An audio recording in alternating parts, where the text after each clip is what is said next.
Hello friends, ఇంతకుముందు వీడియోలో మనం బ్లాక్ హోల్ అంటే ఏంటి, మన భూమి మన సూర్యుడు ఎలా ఏర్పడ్డాడు, ఈ విశ్వం ఎలా ఏర్పడింది అనే విషయాలన్నిటి గురించి పూర్తిగా తెలుసుకున్నాం.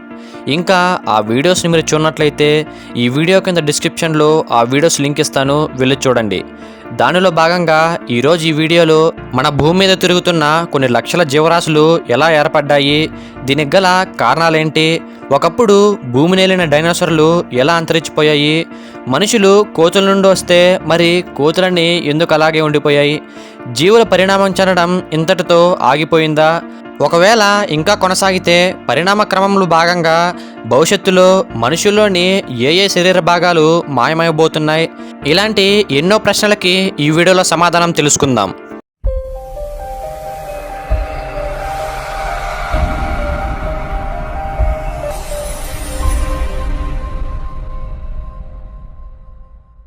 అది 1859 సంవత్సరం. ప్రపంచమంతా ఈ భూమి మీద ఉన్న జీవులన్నింటినీ దేవుడే సృష్టించాడు అని బలంగా నమ్ముతున్న రోజులవి. అలాంటి సమయంలో చార్లెస్ డార్విన్ అనే ఒక వ్యక్తి the origin of the species అనే పుస్తకం ద్వారా థియరీ ఆఫ్ ఎవల్యూషన్ని ప్రతిపాదించాడు. అప్పట్లో అదొక సంచలనం. ఈ భూమి మీద ఉన్న జీవులన్నీ కూడా ఏర్పడడానికి ఎవల్యూషన్ అనేదే కారణమని ఆయన చెప్పాడు. అప్పట్లో దాన్ని చాలామంది వ్యతిరేకించారు. మరొక పక్క ఈ థియరీని సపోర్ట్ చేసే వాళ్ళు కూడా పెరిగారు.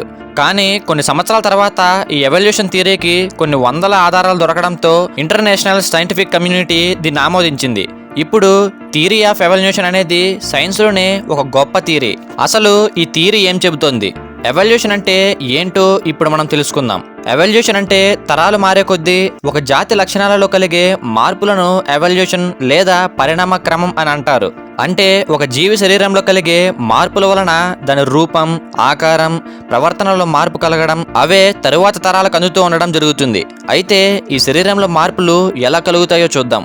ప్రతి జీవి కొన్ని కోట్ల కణాలతో నిర్మించబడి ఉంటుంది. ప్రతి కణంలో కూడా డిఎన్ఏ ఉంటుంది. ఆ జీవి ఆకారం, రంగు, రూపు, ప్రవర్తన ప్రతి దాన్ని నిర్ణయించేది డిఎన్ఏనే.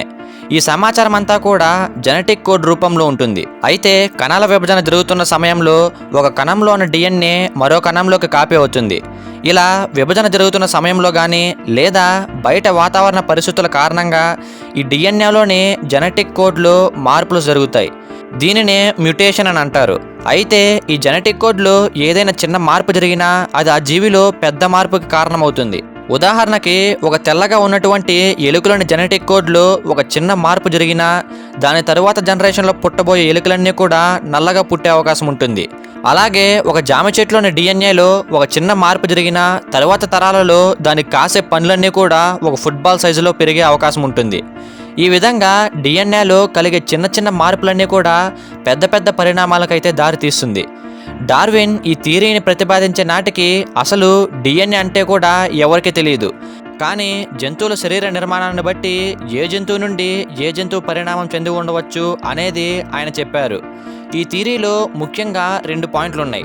ఒకటి, ఈ భూమి మీద ఉన్న అన్ని జీవులు కూడా ఒకదానితో ఒకటి సంబంధాన్ని కలిగి ఉన్నాయి. 2, ప్రతి జీవి కూడా అది నివసిస్తున్న వాతావరణానికి తగ్గట్టుగా అవి బ్రతకడానికి వీలుగా మారుతూ ఉంటాయి. దీనిని న్యాచురల్ సెలక్షన్ అని అంటారు.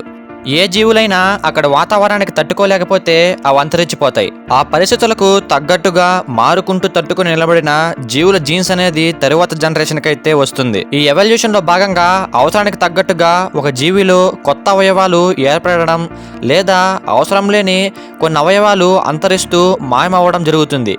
దీనికి కొన్ని ఎగ్జాంపుల్ చూద్దాం. మనలోని కొంతమంది మనుషులు మాస్ మీద వాతావరణం బాగుండడంతో అక్కడ జీవించడానికి పర్మనెంట్గా వెళ్ళిపోయారు అనుకుందాం. భూమి మీద కన్నా మాస్ మీద 66% తక్కువ సూర్యకాంతి ఉంటుంది. కాంతి తక్కువగా ఉన్నప్పుడు మన కంటిలో నల్లగా ఉండే కనుపాప పెద్దగా, అలాగే కాంతి ఎక్కువగా ఉన్నప్పుడు ఈ కనుపాప చిన్నగా మారుతూ ఉంటుంది. మార్స్ మీద భూమి మీద కన్నా తక్కువ కాంతి ఉంటుంది కాబట్టి అక్కడ వాతావరణానికి తగ్గట్టుగా కనుపాప పెద్దగా ఉండడానికి అలవాటు పడుతుంది. దాంతో అక్కడుండే మనుషులకు పుట్టే తరువాత తరాల్లోని పిల్లలకు కనుపాప అనేది పెద్దగా ఉంటుంది. అలాగే అక్కడ గ్రావిటేషనల్ ఫోర్స్ అనేది భూమితో పోలిస్తే తక్కువగా ఉంటుంది కాబట్టి అక్కడ మనుషులు పొడవుగా పెరుగుతారు. అలా అక్కడ ఎవల్యూషన్లో భాగంగా అక్కడ వాతావరణానికి తగ్గట్టుగా మన శరీరం మారుతూ వేరేగా తయారవుతుంది. కొన్ని సంవత్సరాలకి భూమి మీద ఉండే మనుషులకి మాస్ మీద ఉండే మనుషులకి చాలా తేడా ఉంటుంది. ఈ విధంగా జీవులు అవి నివసించే ప్రాంతాన్ని మార్చినప్పుడు అది ఉండే ప్రాంతాన్ని బట్టి అవి అక్కడ బ్రతకడానికి కావలసినట్టుగా వాటి శరీరంలో మార్పులు జరిగి కొత్త కొత్త జీవులుగా పరిణామం చెందుతాయి. సరే, ఇప్పుడు ఈ జీవ పరిణామం ఎలా జరిగిందో చూద్దాం. ఏకకణ జీవిగా ప్రారంభమైన జీవం బ్యాక్టీరియా, ఆర్కియా నుండి మొక్కలుగా, ఫంగై, జంతువులుగా విడిపోయాయి. ఈ ఎవల్యూషన్ అనేది ఒక చైన్ లాగా ఏం జరగలేదు. ఒక చెట్టుకుండే కొమ్మల్లాగా అన్ని వైపులకు పరిణామం చెందుతూ వెళ్ళింది. ఒకవైపు మొక్కలు పరిణామం చెందుతుంటే మరొక వైపు జంతువుల్లో ఎవల్యూషన్ జరుగుతూ వచ్చింది.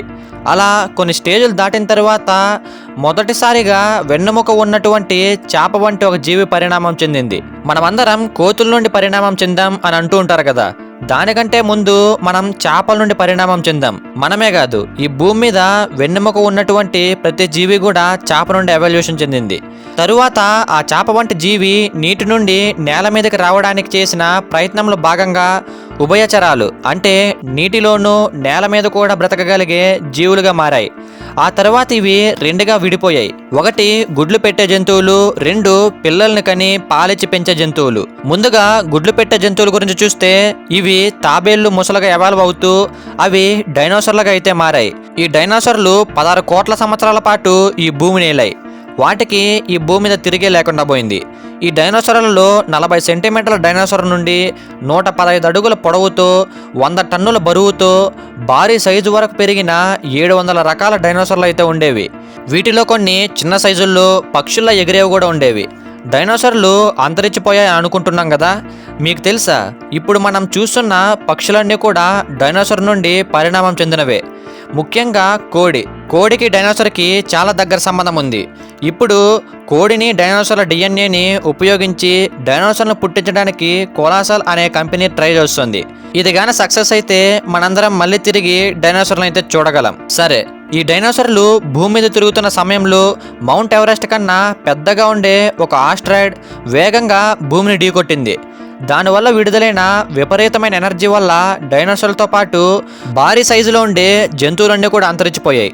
నీటిలో, గుహల్లో, భూమి లోపల బ్రతికే చిన్న చిన్న జీవులు మాత్రమే ప్రాణాలతో బయటపడ్డాయి. అలా ఆస్ట్రాయిడ్ దెబ్బకు ఈ భూమి మీద ఉండే 80% జీవులు అయితే అంతరించిపోయాయి. ఇప్పుడు పాలిచ్చి పెంచే జంతువుల గురించి తెలుసుకుందాం. వీటిలో ఒక ఎలుక వంటి ఆకారం ఉన్న జీవి నుండి కోతులుగా పరిణామం చెందాయి. ఇవి అడవుల్లో చెట్ల మీద తిరుగుతూ ఉండేవి. కానీ 40 లక్షల సంవత్సరాల క్రితం వాతావరణంలో మార్పుల కారణంగా అడవులు అంతరించిపోవడంతో చెట్ల మధ్య దూరం పెరిగింది. దాంతో ఒక చెట్టు నుండి మరొక చెట్టుకి వెళ్ళడానికి 2 కాళ్ళ మీద లేచి నిలబడి నడవడం అలవాటు చేసుకోవడం జరిగింది. మనిషి పరిణామం చెందే క్రమంలో ఇదే ముఖ్యమైన అడుగు. ఈ విధంగా మనిషి జాతికి మొదటి పూర్వీకుడైన హోమోసిపియన్స్ అంటే ఆదిమానవుడు పరిణామం చెందాడు. ఇక్కడ చాలా మందికి ఒక డౌట్ వస్తుంది, మనం కోతుల నుండి వస్తే మరి ఇంకా కోతులు ఎందుకున్నాయని. దానికి కారణం ఏంటో ఇప్పుడు చూద్దాం. మనమందరం మనిషి పరిణామ క్రమం అనగానే ఈ బొమ్మ ఒకటి గుర్తొస్తుంది. మనిషి పరిణామ క్రమం అనేది ఈ విధంగా ఒక క్రమంగా జరగలేదు. అలాగే మనమేదో కోతుల నుండో చింపాంజీల నుండో పరిణామం చెందలేదు. కోతులకు, గొర్రెలకు, ఒరాంగుటోన్లకు, చింపాంజీలకు, మనుషులకు ఒక కామన్ యాన్సెస్టర్ అయితే ఉండేది. దాని నుండే ఇవన్నీ పరిణామం చెందాయి. కాకపోతే మనందరం ఒకే పూర్వీకుల నుండి రావడం వల్ల మన డిఎన్ఏ వాటి డిఎన్ఏతో దగ్గరగా మ్యాచ్ అవుతుంది.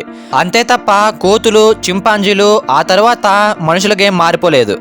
మరి ఎవల్యూషన్ ఇక్కడితో ఆగిపోయిందా అంటే లేదు, ఇంకా జరుగుతూనే ఉంది. ఎవల్యూషన్లో భాగంగా మన శరీరంలోని కొన్ని అవయవాలు కూడా అంతరించిపోయే అవకాశం ఉందని శాస్త్రవేత్తలు అంటున్నారు. అవేంటో ఇప్పుడు చూద్దాం. జ్ఞానదంతం. మనలో కొంతమందికి కొంత వయసు వచ్చాక జ్ఞానదంతం వస్తుంది. పూర్వం ఆదిమానవులు పచ్చిగా ఉండే మాంసాన్ని నమలడానికి ఇది ఉపయోగపడేది. కానీ ఇప్పుడు మనం ఆహారాన్ని వండుకొని తినడంతో వీటి అవసరం తగ్గిపోయింది. దాంతో మెల్లగా జ్ఞానదంతం మాయమైపోతుంది. ఇప్పటికే చాలామందికి ఈ జ్ఞానదంతం రావడం లేదు. పల్మారిస్ లాంగస్ మజిల్. మీరు మీ బొటన వేలిని చిటికిన వేలిని కలిపితే మీ మణికట్టు దగ్గర పొడవుగా ఒక కండరం అయితే కనిపిస్తుంది. కానీ కొంతమందికి అది కనబడదు. కారణం, పరిణామం చెందడానికి ముందున్న జంతువులు చెట్ల మీద ఎక్కువగా వేలాడుతూ ఉండేవి. దానికోసం ఈ కండరం అయితే ఉపయోగపడేది. కానీ మనుషులు ఇప్పుడు చెట్ల మీద నివసించడం లేదు కాబట్టి దాని అవసరం లేకపోవడంతో మెల్లమెల్లగా అది అంతరించిపోతుంది. ఇప్పటికే ఈ కండరం 11% మందికి లేదంట. Tail bone. మనందరికీ వెన్నుముక చివరిలో టెయిల్ బోన్ ఉంటుంది, అంటే తోక అన్నమాట.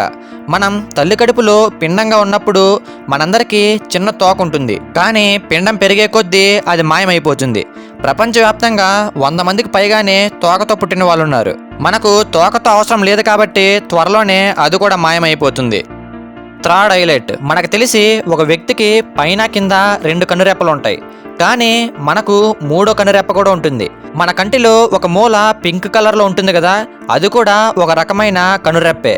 ఇది ఎక్కువగా పక్షులకు ఉంటుంది. అది గాలిలో ఎగిరే సమయంలో వేగంగా వచ్చే గాలిలోని దుమ్ము నుండి కాపాడడం కోసం ఇది ఉపయోగపడుతుంది. కానీ మనకు అది కూడా అవసరం లేదు కాబట్టి త్వరలోనే అది కూడా మాయమైపోతుంది. అరికులర్స్ మజిల్. మనలో కొంతమంది మాత్రమే వాళ్ళ చెవులని వాటంతటవే కదిలేలా చేయగలరు, కానీ చాలామందికి అది సాధ్యం కాదు. ఇలా చెవును కదిలించడానికి చెవి చుట్టూ అరికులర్స్ అనే 3 కండరాలు అయితే ఉంటాయి. జంతువులు ఎక్కువగా చెవులు తిప్పుతూ వాటిని దాడి చేసే జంతువులు ఎటువైపు నుండి వస్తాయని శబ్దాలు వింటూ ఉంటాయి. ఇది ఆల్రెడీ చాలా తక్కువ మందిలో మాత్రమే ఉంది. త్వరలోనే ఈ కండరం కూడా మాయమైపోతుంది. ఇలా మనలో ఉన్న చాలా అవయవాలైతే ఎవల్యూషన్ లో భాగంగా అంతరించిపోబోతున్నాయి. ఎవల్యూషన్ అనేది మనతోనే ఆగిపోదు. ఇదొక ఫుల్ స్టాప్ లేని కంటిన్యూస్ ప్రాసెస్. భూమి అంతమయ్యేంత వరకు ఈ ఎవల్యూషన్ అనేది జరుగుతూనే ఉంటుంది. ఓకే ఫ్రెండ్స్, ఈ ఎవల్యూషన్ వీడియో అనేది ఇంతే. ఈ వీడియో మీకు ఇన్ఫర్మేటివ్గా అనిపిస్తే లైక్ చేసి మీ ఫ్రెండ్స్కి, మీ ఫ్యామిలీ మెంబర్స్ కూడా షేర్ చేయండి. ఇలాంటి మరెన్నో వీడియోస్ కోసం మన ఎంపీ ఫ్యాక్స్ని అయితే ఫాలో అవ్వండి. అలాగే మన ఇన్స్టా పేజ్ని కూడా ఫాలో అవ్వండి.